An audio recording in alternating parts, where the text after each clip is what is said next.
Ёо, нарны хүртэл ингэж харагдаг гэж боддоо. Та бүхэндээ өнөөдөр Филиппиний аялал жуулчлалын бүс болсон Боракай аралтай байрлах Боракай Коко английн сургуулийг танилцуулж байна. Боракай арал нь Филиппиний төв хэсэгт байрших жижиг арал бөгөөд амралтын газар, цагаан элсэн далайн эргээрээ маш алдартай арал юм. Коко английн сургууль нь тус арлын өмнөд хэсэгт байрладаг ба resort хэлбэрийн кампустай.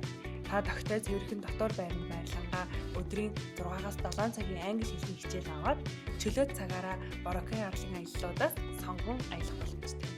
Сургалтын хувьд ерөнхий англи хэл, бизнес англи хэл, IELTS, хүүхдийн англи хэл буюу гэр бүлээрээ суралцах хөтөлбөрүүдийг санал болгож байна. Дэлгэрэнгүй мэдээллийг манай хуудаснаас болон 8011 6677 хуудасаар аваарай. Өнөөдөр тус сургууль 3 сарын 3-наас 6 сарын 27-ны хүртэлх суралцгаар ирсэн оюутнуудаа 40% хямдрал зарласан байлээ шүү.